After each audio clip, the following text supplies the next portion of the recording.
ایک دفعہ کا ذکر ہے کہ ایران کا بادشاہ اپنے چند ساتھیوں کے ساتھ شکار کے لیے نکلا۔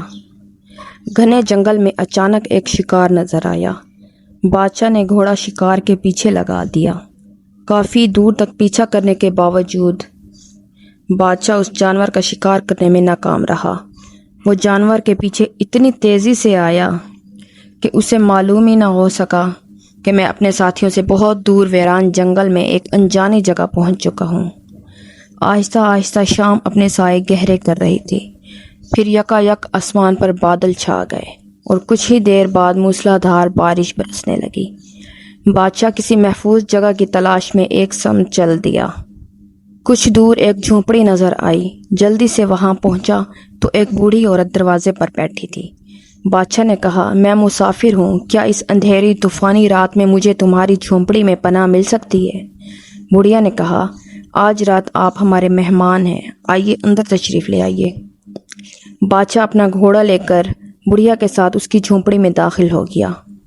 کچھ ہی دیر بعد بڑھیا کی بیٹی چند گائے لے کر جھونپڑی میں داخل ہوئی۔ وہ دن بھر اپنے جانوروں کو چراگاہ میں چراتی اور شام کو واپس آ جاتی۔ ساری ہی گائے بہت فربا اور دودھ والی تھی۔ بادشاہ نے جب ایسی موٹی تازی دودھ والی گائے دیکھی تو دل میں کہا، ان گایوں پر ضرور کوئی ٹیکس لگانا چاہیے، یہ بہت دودھ والی ہیں، ان کا دودھ دربار شاہی میں ضرور پہنچنا چاہیے۔ بادشاہ ابھی یہ سوچ ہی رہا تھا کہ بڑھیا نے اپنی بیٹی سے کہا، بیٹی فلاں گائے کا دودھ نکالو۔ جب اس کی بیٹی گائے کے پاس پہنچی تو اسے دودھ سے بالکل خالی پایا۔ اس نے پکار کر کہا، اے میری ماں، اللہ کی قسم آج ہمارے بادشاہ نے ہمارے بارے میں کوئی برا فیصلہ کیا ہے۔ بڑھیا نے کہا، بیٹی کیا ہوا؟ کہا، امی جان، ابھی کچھ دیر قبل جس گائے کے تھن دودھ سے بھرے ہوئے تھے اب دودھ کا ایک قطرہ بھی نہیں۔ بڑھیا نے کہا، صبر کرو، صبح تک اس معاملے کو چھوڑ دو۔ بادشاہ جو ماں بیٹی کی گفتگو سن رہا تھا اس نے دل میں کہا، اس لڑکی کو کیسے معلوم ہو گیا کہ میں نے ان کے بارے میں ظالمانہ فیصلہ کرنے کا ارادہ کیا ہے؟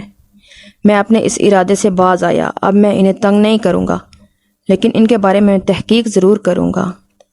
جب صبح ہوئی تو بڑھیا نے کہا، بیٹی جاؤ دودھ نکالو۔ جب لڑکی گائے کے پاس گئی تو اسے دودھ والی پایا۔ اس نے پکار کر کہا، امی جان، بادشاہ نے ہمارے بارے میں جو ناانصافی والی بات سوچی تھی اب اس کے دل سے وہ نکل چکی ہے، ہمارے گائے کے تھن اب دودھ سے بھر چکے ہیں۔ پھر اس نے دودھ نکالا اور رکھ دیا۔ اتنی ہی دیر میں بادشاہ کے ساتھی اسے ڈھونڈتے ہوئے وہاں پہنچ گئے۔ بادشاہ نے حکم دیا کہ ان دونوں ماں بیٹی کو ہمارے دربار میں لے چلو۔ سپاہی انہیں دربار میں لے گئے۔ بادشاہ نے ان کی خوب خاطر مدارت کی، پھر پوچھا، تم نے کیسے جان لیا کہ بادشاہ نے کسی بری بات کا ارادہ کیا اور پھر اس کے دل سے وہ ارادہ جاتا رہا؟ بڑھیا نے کہا، ہم اس جنگل میں عرصہ دراز سے سکونت پذیر ہیں۔